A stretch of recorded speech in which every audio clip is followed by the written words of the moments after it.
المهاجر الفقيه المقدم محمد بن علي وعلي وجميع سادات علي وعلي وصولهم وفروعهم وإلى حضرة النبي محمد صلى الله عليه وآله وسلم. الفاتحة.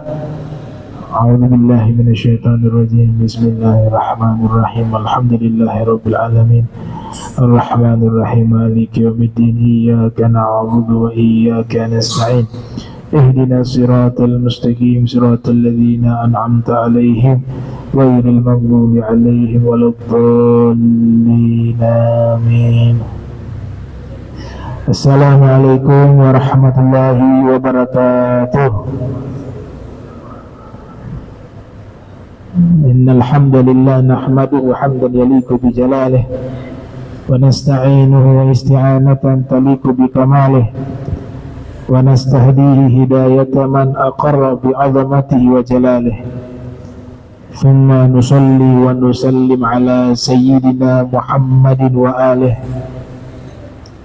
أما بعد، سبحانك لا علم لنا إلا ما علمتنا إنك أنت العليم الحكيم. ربي اشرح لي صدري ويسر لي أمري واحلل عقدة من لساني يفقهوا قولي وسدد لساني واهدي قلبي بحق سيدنا محمد صلى الله عليه وآله وبارك وسلم.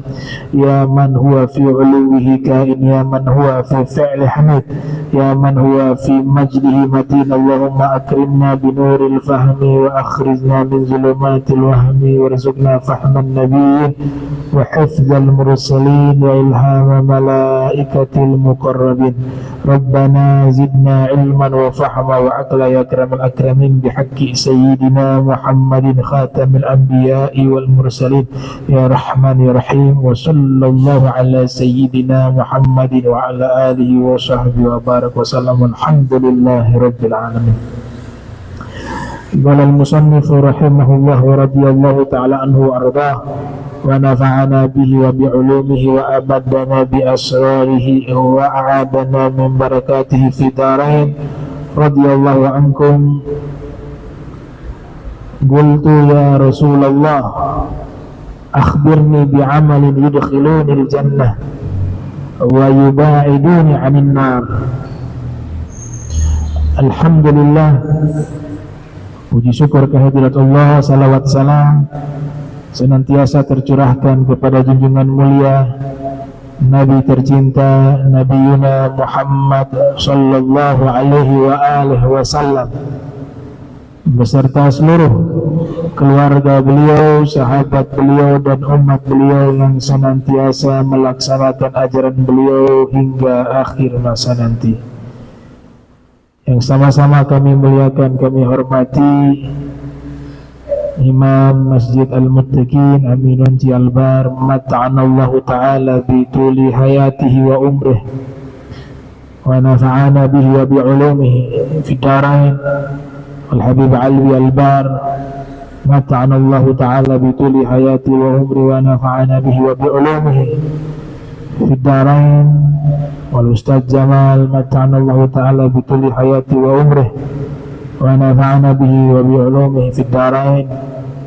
Dan seluruh pengurus Masjid Al-Muttaqin dan hadirin hadirat yang insyaallah dirahmati Allah Subhanahu wa taala. Malam ini juga sekaligus tawakufan. Ya, kita libur sementara untuk menyambut bulan suci Ramadan.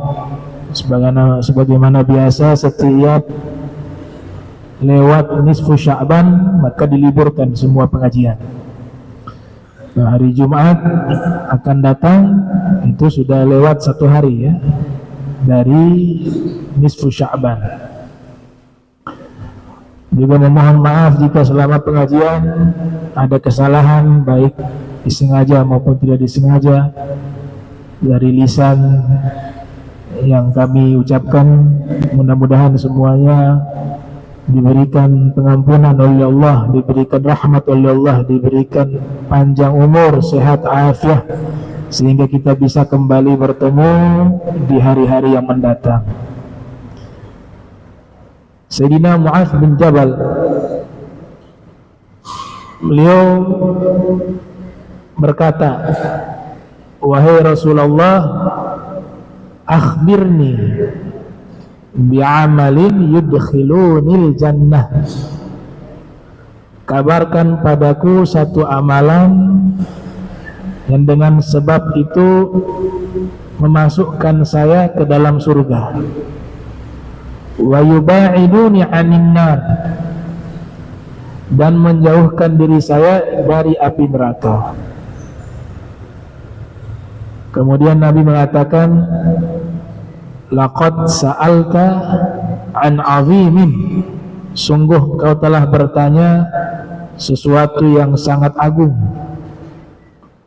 Wa innahu la yasirun 'ala man yassarahu Allah ta'ala alaihi, dan sesungguhnya hal itu sangat mudah bagi orang yang Allah mudahkan dia untuk melakukannya.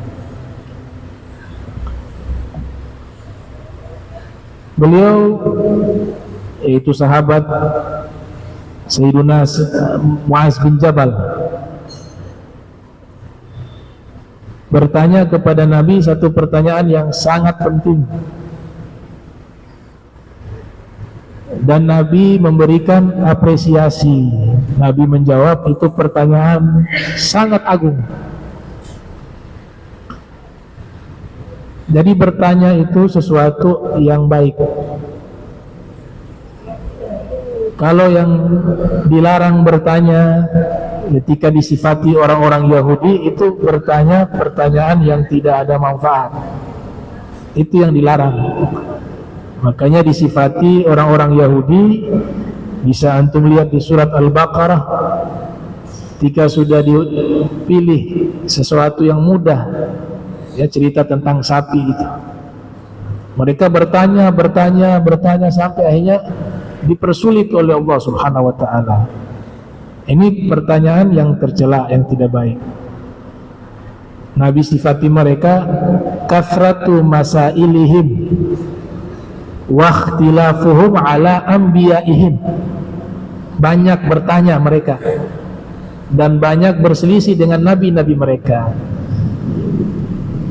Ada juga pertanyaan yang tidak baik, niatnya menguji. Niat awalnya memberikan pertanyaan bukan ingin cari tahu satu ilmu, tapi ingin menguji ini orang mampu tidak menjawabnya. Itu juga satu pertanyaan yang tercela. Jadi ada pertanyaan yang hina, ada pertanyaan yang dianggap mulia. Pertanyaan yang dianggap mulia diantaranya adalah dia ingin menyampaikan kepada orang lain sekalipun dia sudah mengetahui ilmu itu.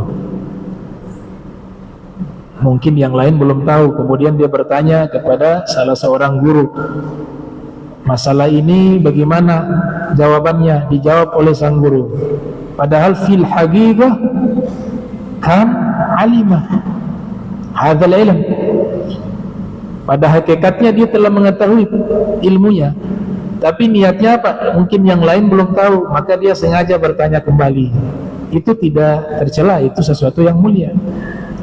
Sebagaimana malaikat Jibril bertanya kepada Nabi Muhammad sallallahu alaihi wasallam tentang apa itu Islam, apa itu iman, apa itu ihsan, dan tanda-tanda hari kiamat. Fil haqiqah, sebenarnya malaikat Jibril qad alima, sudah mengetahui semua jawabannya. Buktinya ketika Nabi menjawab, beliau mengatakan engkau benar. Itu bukan dalam rangka menguji keilmuan Nabi, tidak, tapi malaikat Jibril ingin menyampaikan ilmu ini kepada orang-orang yang belum tahu, makanya sengaja bertanya kembali. Nah, ini satu bentuk pertanyaan yang mulia. Dan para ulama mengatakan as-su'al miftahul ilm. Bertanya itu adalah kuncinya ilmu. Bahkan ada yang berpendapat husnus su'al nisful ilm. Pertanyaan yang bagus separuh daripada ilmu. Salah satu ulama sahabat dan juga sepupu Nabi, Sayyiduna Abdullah bin Abbas radhiyallahu anhuma, itu terkenal sebagai orang yang sangat alim. Bahkan Nabi mendoakan kepada beliau secara khusus, ya, Allahumma faqihhu fid din, wa fir riwayah wa 'allimhul qur'ana, wa fir riwayah wa 'allimhu at-ta'wilah. Nabi mengatakan dalam doanya, ya Allah, berikan ia menjadi orang yang faqih, al-fahmu fid din, faham tentang ilmu agama. Ajarkan dia Al-Quran dan ajarkan ta'wil Al-Quran. Jadi ta'wil Al-Quran itu dibenarkan dalam hadis Nabi Muhammad sallallahu alaihi wasallam. Buktinya Nabi doakan kepada Ibnu Abbas agar diberikan ilmu ta'wil Al-Quran. Begitu juga ilmu ta'wil mimpi. Itu bukan sesuatu hal yang menyimpang. Saya pernah nonton satu acara televisi di satu stasiun televisi, berbicara tentang agama Islam, mengatakan bahwa ilmu ta'wil mimpi itu bid'ah. Padahal kalau kita lihat di dalam Al-Quran, Nabi Allah Yusuf diajarkan ilmu ta'wil mimpi. Kalau kita membaca biografi para sahabat, Sayyidina Abu Bakar, Sayyidah Asma, dan tabi'in namanya Sa'id ibn al-Musayyib dan Muhammad bin Sirin, mereka semua pakar ta'wil mimpi. Berarti ini pelaku bid'ah semua. Kemudian di dalam kitab hadis Sahihul Bukhari itu ada bab namanya bab at-ta'bir. Satu bab khusus diberikan judul oleh Imam Bukhari, babu ta'bir. Ternyata babu ta'bir di situ adalah bab tentang ta'wil mimpi. Ada dalam Sahihul Bukhari. Kok bisa dibilang ilmu bid'ah? Nah,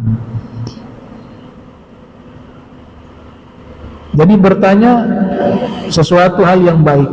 Nah, Ibnu Abbas, kembali kepada Ibnu Abbas, pernah ditanya, bima nilta hadzal ilma. Ketika mereka melihat beliau sangat alim, keilmuannya sangat luar biasa, kemudian ditanya beliau, bima nilta hadzal ilma, dengan cara apa engkau meraih ilmu ini? Maka beliau menjawab, bilisanin sa'ulin wa qalbin aqulin. Itu sebenarnya ada fiil yang dibuang, mahdzuf ya. Kalau dijawab, beliau akan menjawab, niltu hadzal ilma bilisanin sa'ulin wa qalbin aqulin, gitu. Jadi dibenarkan, kata kerja dihapus. Beliau menjawab, saya meraih ilmu ini dengan sebab lidah saya banyak bertanya. Bilisanin sa'ulin. Lafaz sa'ulin sighah mubalaghah.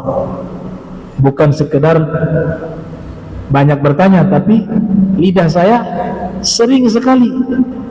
Dia lebih kuat lagi taukidnya. Ya, bertanyanya sangat banyak.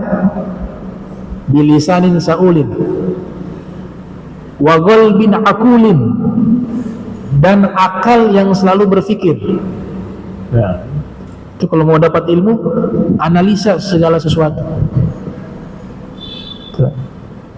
Ada salah satu sahabat kami itu ahli dalam membaca kitab. Sekali dapat kesempatan umroh pertama kali ke luar negeri, jadi percakapan tidak dipraktekkan ya, karena kalau bisa lancar berbicara, berkomunikasi bahasa Arab, itu ilmu tersendiri dengan ilmu baca kitab. Itu harus latihan lagi tersendiri. Nah, kadang-kadang ada yang pakar di dalam membaca kitab kuning, tapi untuk percakapan kesulitan karena tidak mempraktekkan. Karena ini maharah, keterampilan. Berbicara itu keterampilan, butuh latihan. Akhirnya dia berangkat umroh. Pertama kali beliau semua nama toko di i'rab, dianalisa perkataannya. Oh ini artinya ini gitu. Lewat di toko ada nama toko ini, diartikan, i'rab dianalisa kedudukannya sebagai fi'il, sebagai fa'il dan seterusnya. Sampai akhirnya berhenti di satu toko. Betapa terkejutnya beliau. Ada nama toko itu seakan-akan tulisannya itu Aisun Karim. Dia baca Aisun Karim, berputus asa kepada Allah yang Maha Mulia. Ini nama tokonya ngaco ini.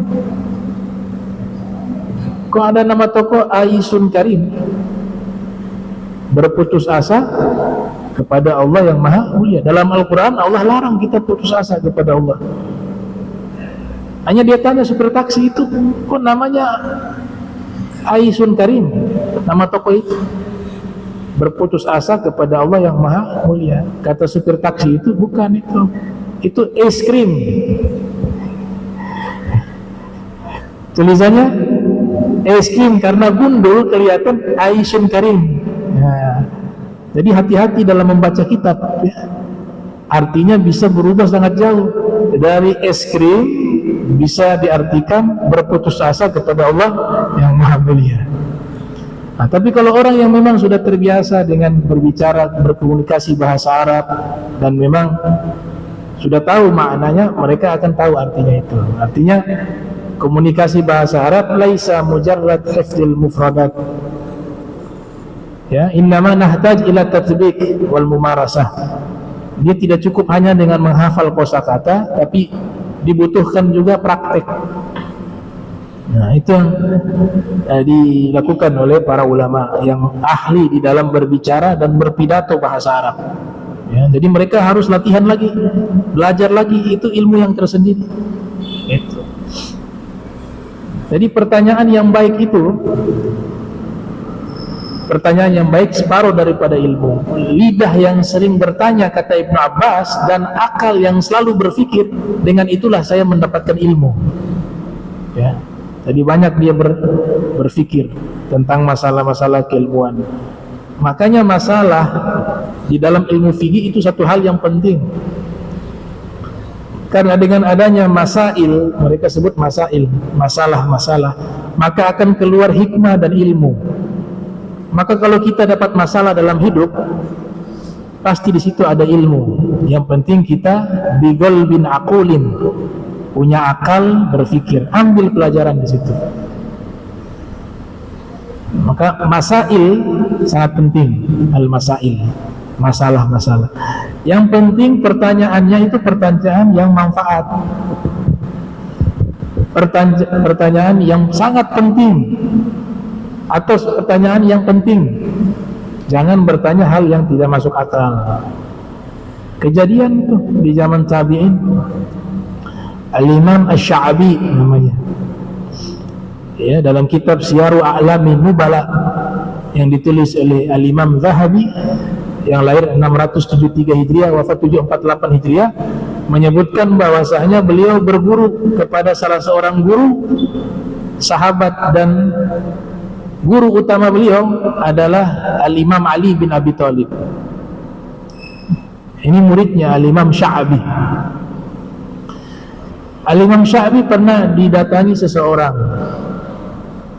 Beliau dengan waktu yang amat sibuk dengan ibadahnya, dengan belajarnya, dengan mengajarnya, dengan dakwanya. Tapi orang ini datang ingin bertanya masalah penting. Ya sudah, diterima. Kemudian, apa pertanyaanmu?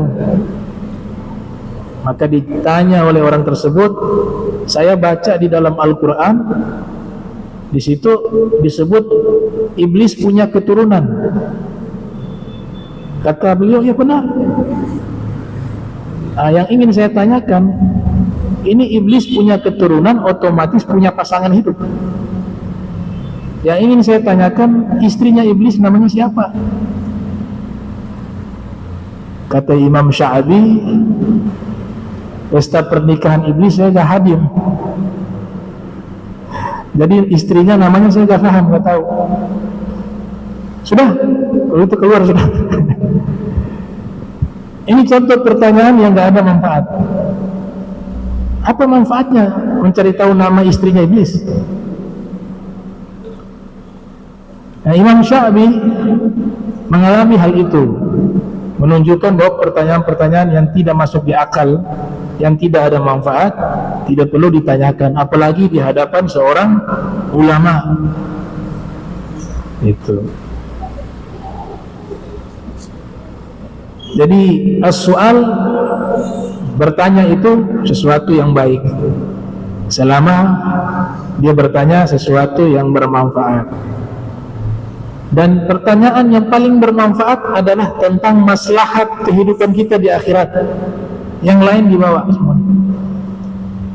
Makanya di sini beliau bertanya, wahai Nabi Muhammad sallallahu alaihi wasallam, tolong kabarkan padaku satu amalan yang dengan amalan tersebut membuat saya masuk ke dalam surga dan menjauhkan diri saya dari api neraka.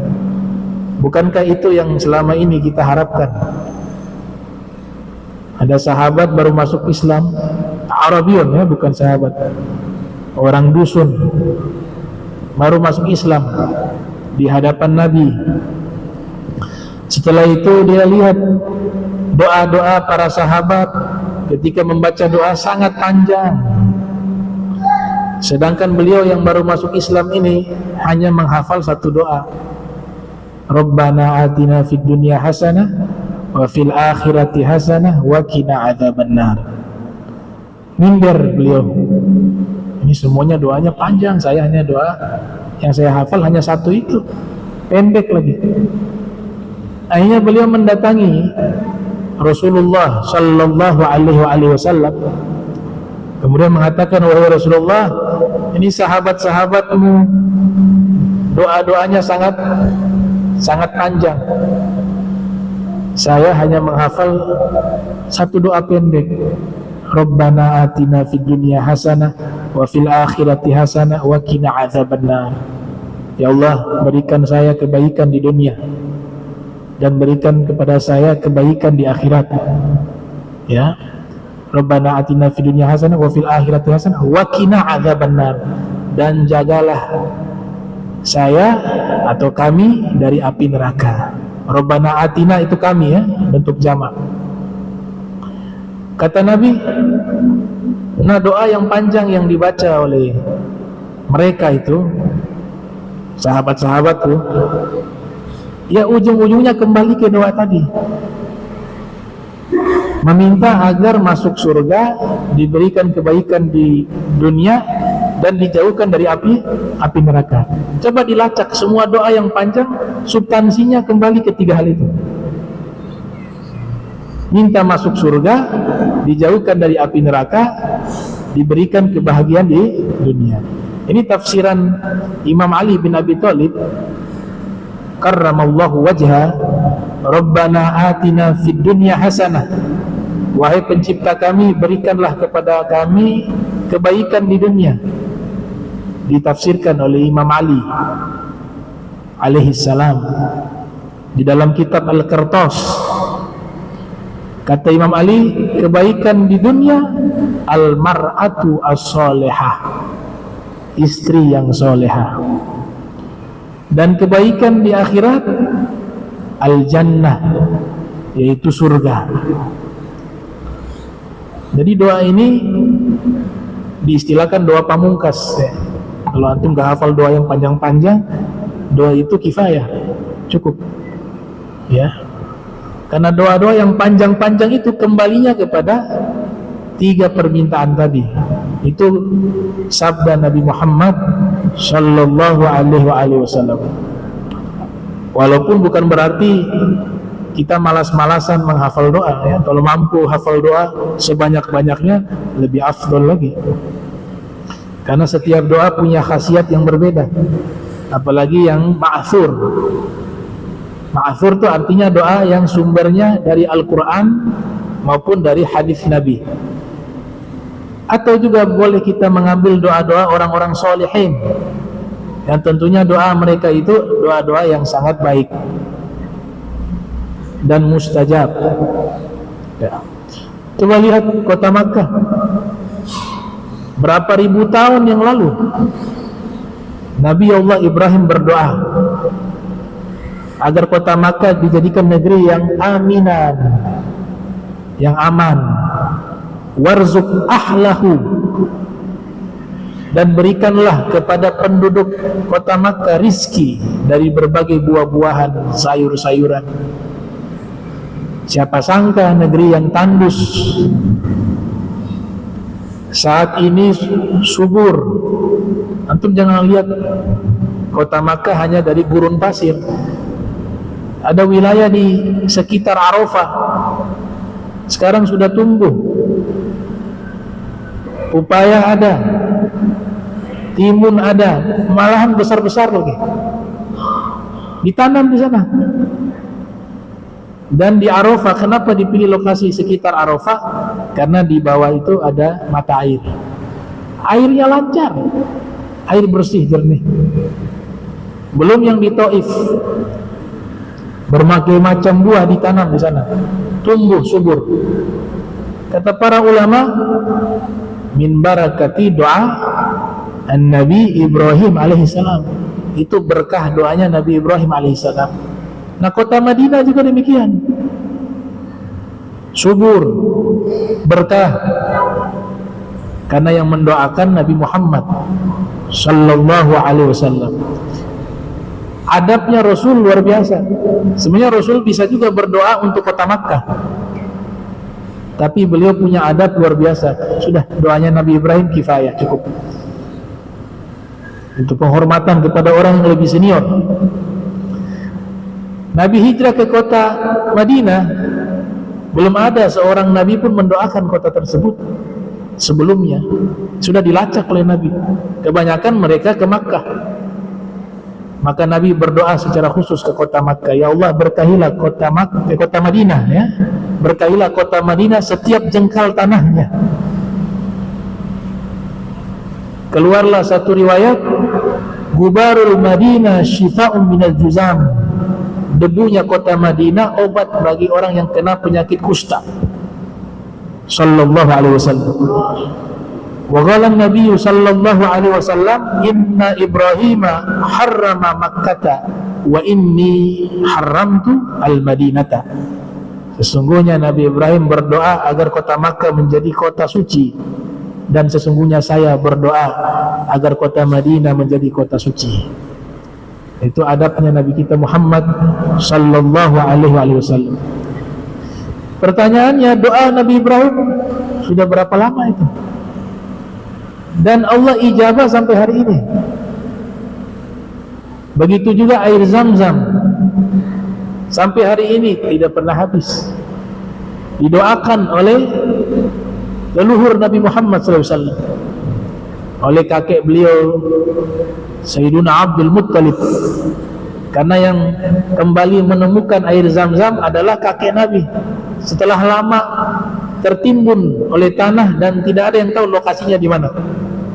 Nanti tiba di masanya kakek beliau Sayyiduna Abdul Muttalib bin Hashim. Beliau diberikan kode oleh Allah lewat isyarat mimpi di mana lokasi air Zam-Zam berada. Dipanggil anaknya Al-Harith, kemudian digali, ditemukan air Zam-Zam. Didoakan air Zam-Zam tersebut oleh kakek Nabi Muhammad SAW. Ditambah lagi didoakan oleh Nabi Muhammad SAW. Ini air ini berlangsung terus ada sampai nanti hari kiamat. Sebelumnya sudah didoakan juga oleh Nabi Allah Ismail, oleh Nabi Allah Ibrahim, juga oleh Siti Hajar. Kalau air Zam-Zam perintah Allah untuk didoakan. Makanya Nabi mengatakan kalau minum air Zam-Zam pasang doa juga. Ya, ma'u Zam-Zam lima syuribalah, kata Nabi. Air Zam-Zam khasiatnya tergantung niat orang yang meminta kepada Allah. Tergantung isi doanya apa. Nah, ini air yang afdal miyah ala wajil ardi. Sebaik-baiknya air di muka bumi adalah air Zam-Zam. Fi riwayah Al-Kautsar, telaganya Nabi Muhammad SAW, itu air yang terbaik. Wa fi riwayah, air yang pernah keluar dari jari jemari Nabi Muhammad SAW, itu adalah air yang paling terbaik. Wa fihi dalilun ala talabul ijaz ma'a husulil faedah.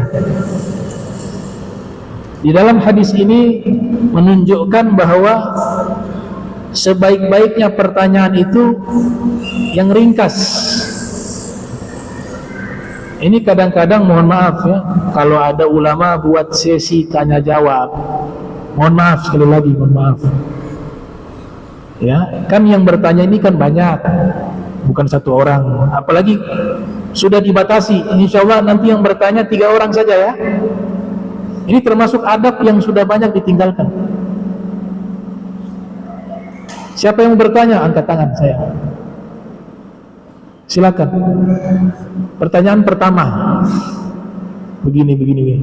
Pertanyaan kedua, pertanyaan ketiga. Jadi satu orang ini sudah memborong semua pertanyaan.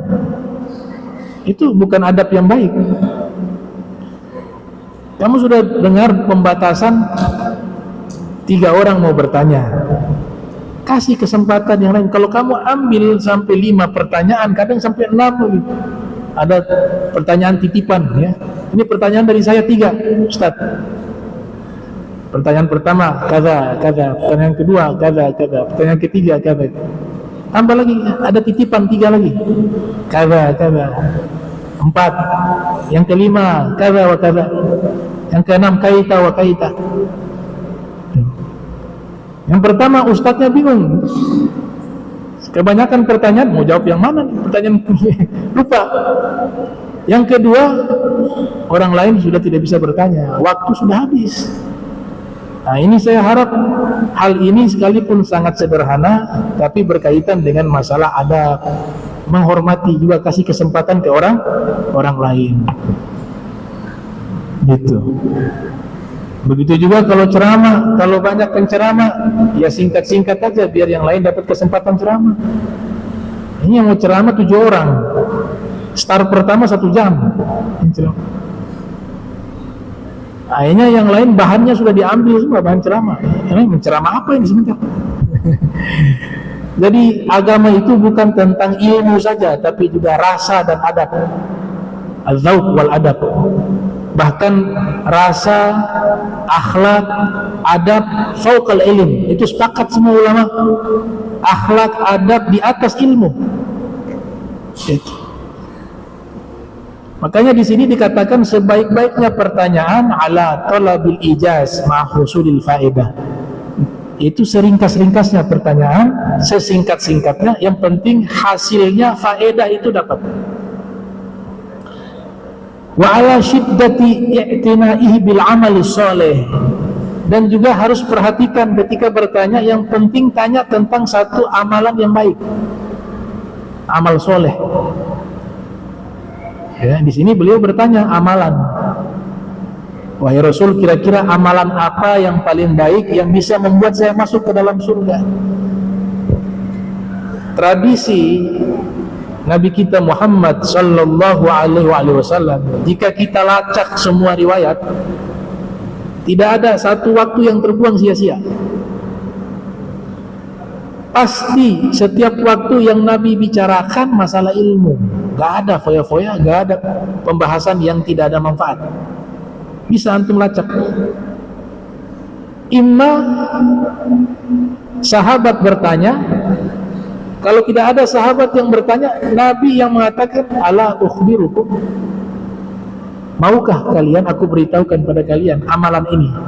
Coba lihat itu. Jadi gak ada waktu yang terbuang sia-sia. Kalau tidak ada yang bertanya, maka Nabi yang mengajukan pertanyaan sekaligus dengan jawaban. Ada ulama-ulama dulu, mereka hijrah dari negeri mereka berdakwah.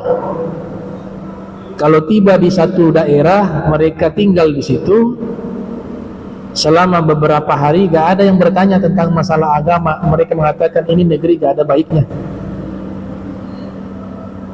ilmu agama sudah mati di negeri ini, dan kalau ilmu agama telah mati di negeri tersebut, tidak ada kebaikan negeri itu. Pindah lagi beliau cari tempat yang dimana ada orang bertanya tentang ilmu agama. Kalau sudah ada yang bertanya, beliau menetap di negeri tersebut.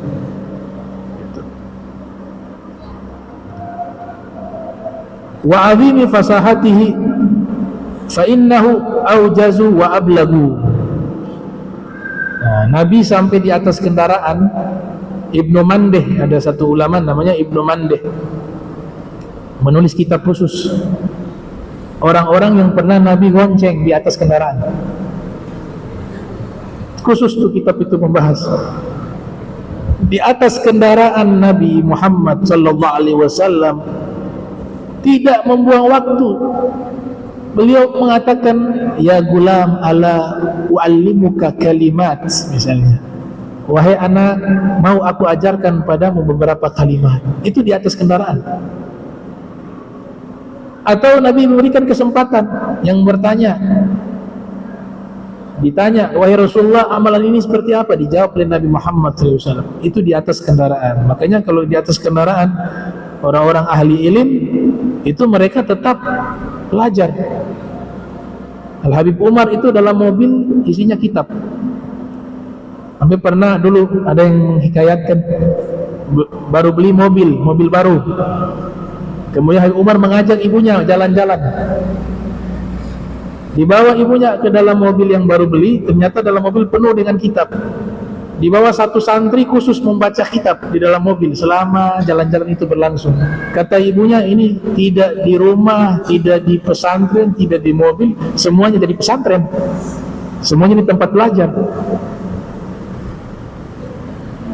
Ada Ibnul Qayyim yang lahir 691 Hijriah, wafat 751 Hijriah.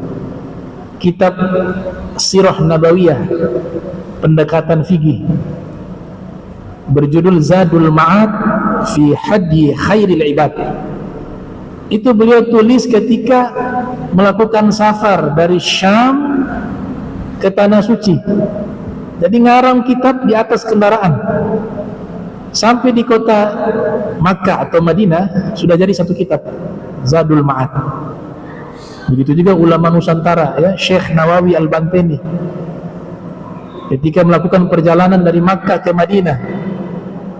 Zaman itu kalau pakai onta bisa 7 hari 8 hari. Ya, kalau dari Makkah ke Palestina Baitul Maqdis di zaman Nabi Sallallahu Alaihi Wasallam itu pergi 40 hari, pulang 40 hari.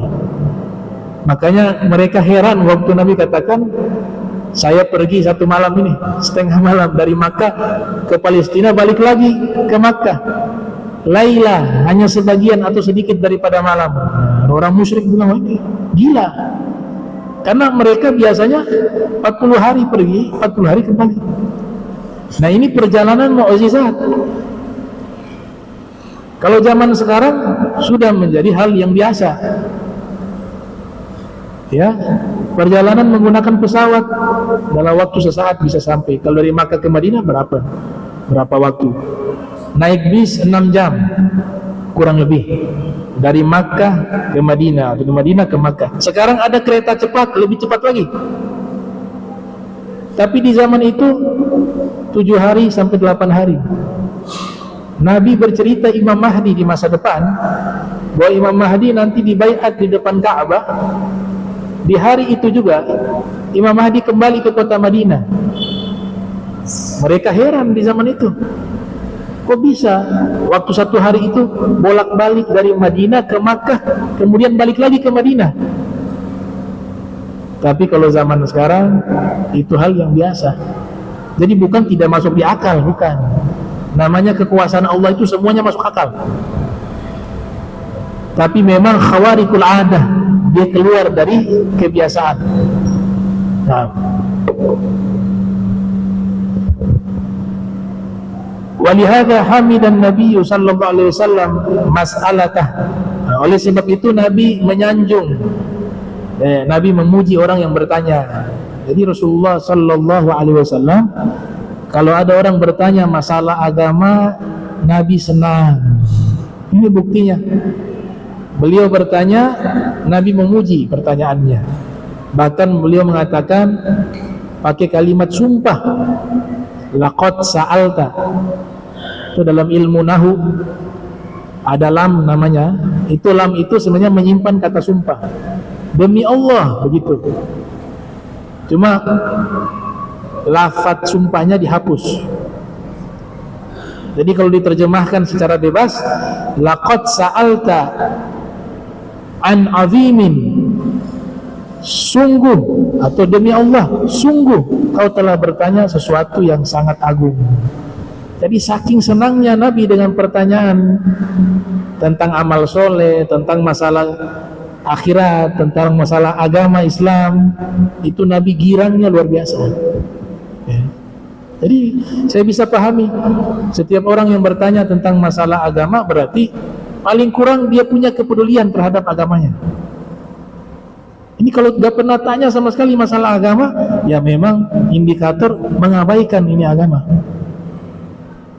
Dan perintah bertanya dalam Al-Quran juga sangat banyak, ya. Wa yas'alunaka 'anir ruh qulir ruh min amri rabbi wa ma utitum minal ilmi illa qalila.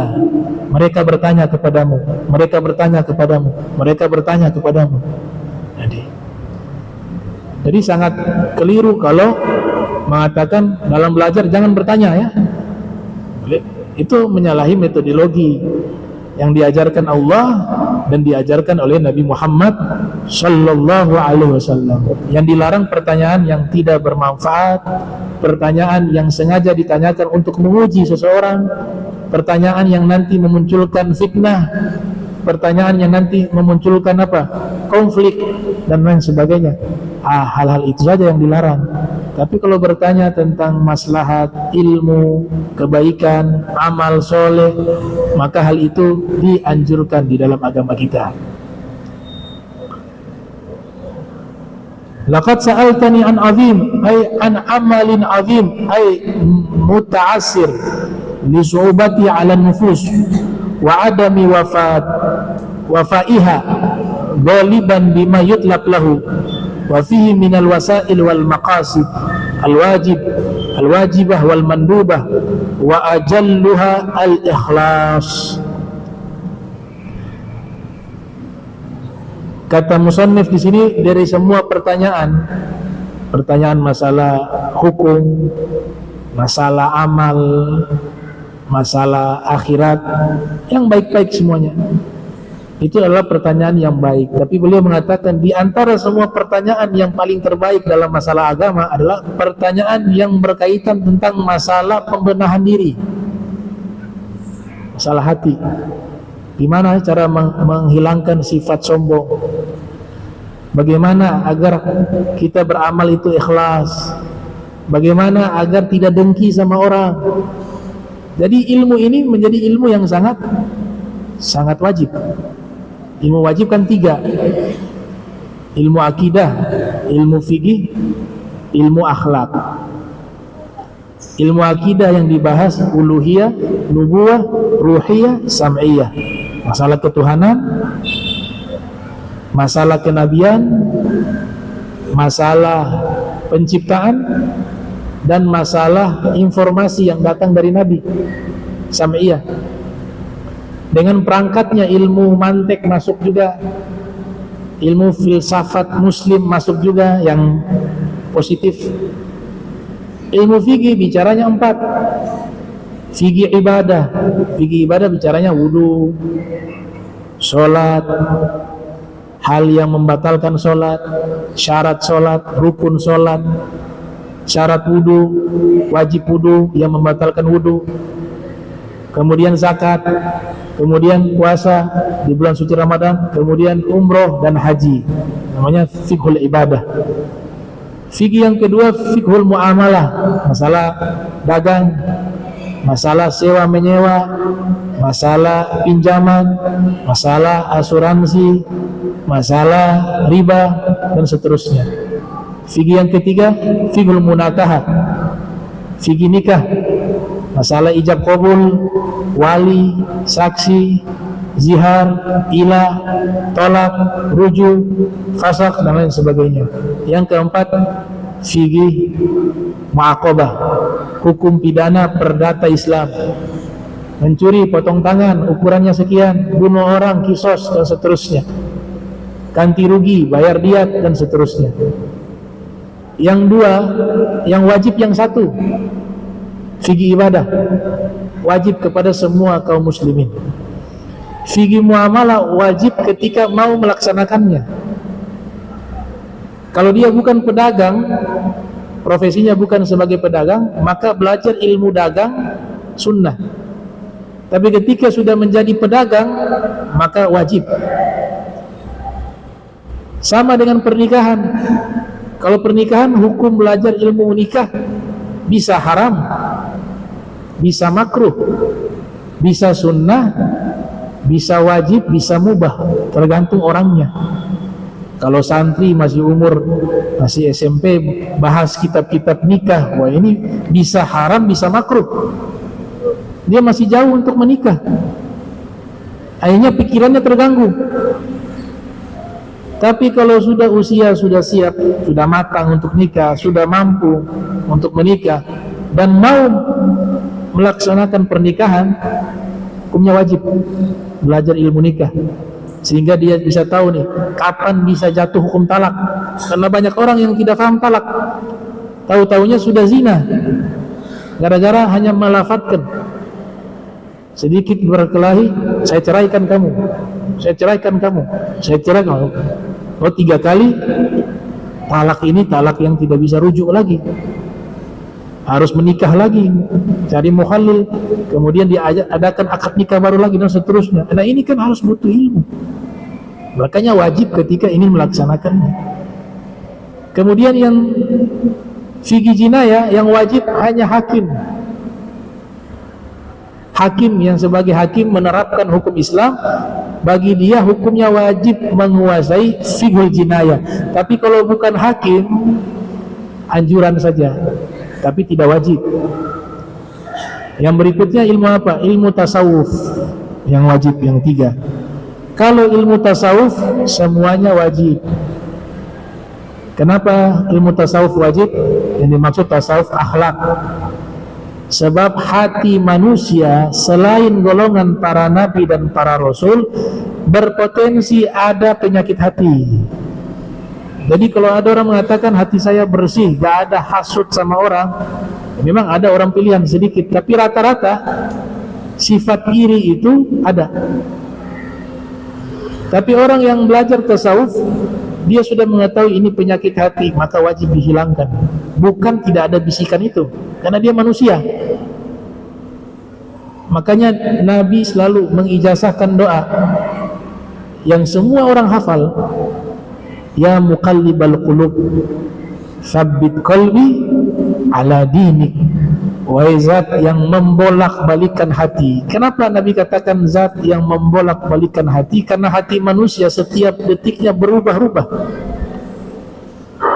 Ada bisikan khawatir, ada bisikan di hati namanya hajiz, ada bisikan di hati namanya hadisun nafs, ada ham, ada azam, ada niat, semuanya di hati.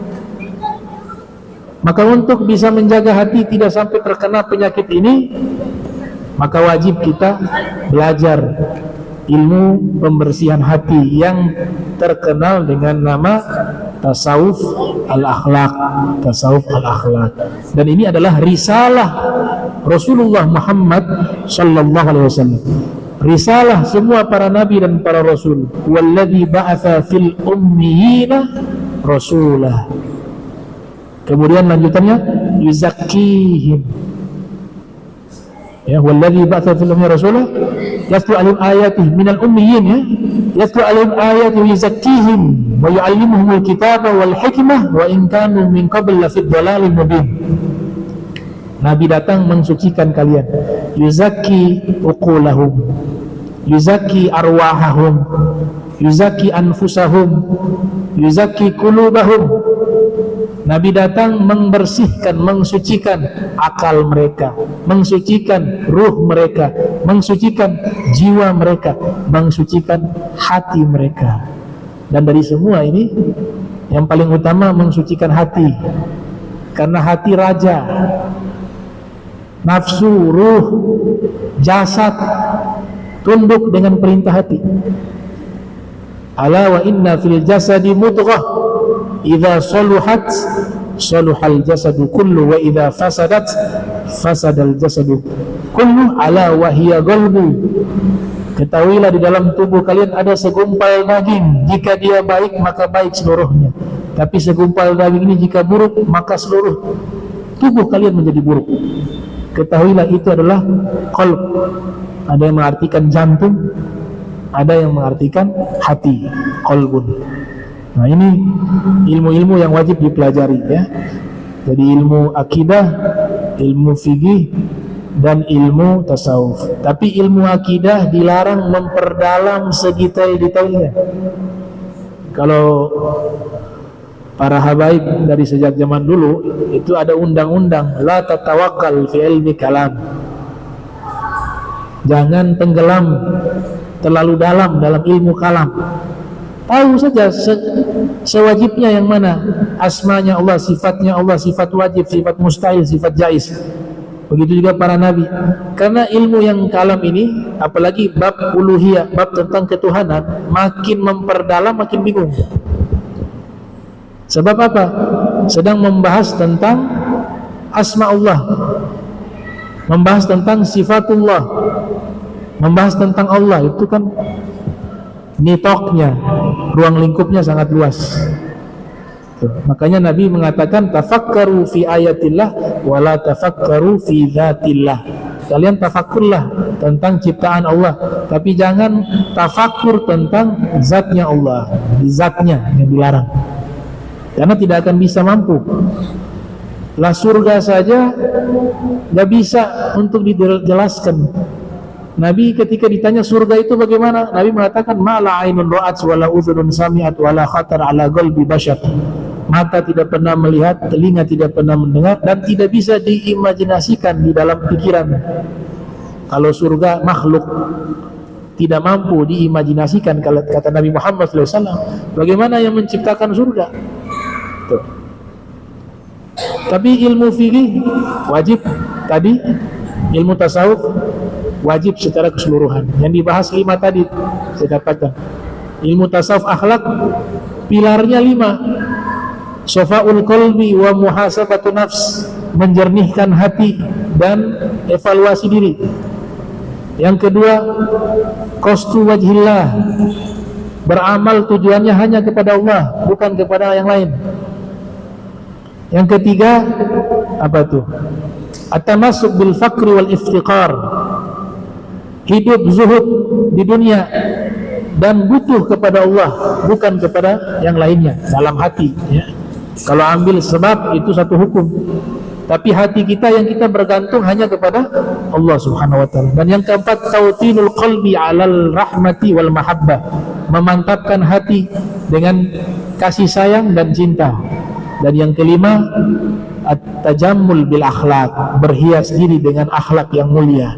Itu pilar-pilar ilmu tasawuf akhlak. Nah, insyaallah pertemuan berikut, bukan berikut ya, nanti habis hari raya Idul Fitri, semoga panjang umur semuanya, sehat afiat, kita bisa jumpa lagi, amin ya rabbal alamin. Allahumma jama'na hadza jama' marhuma wa tafarraqna bi tafarruqan ma'suma wa la tajal minna wa la minna syai'an mahruma.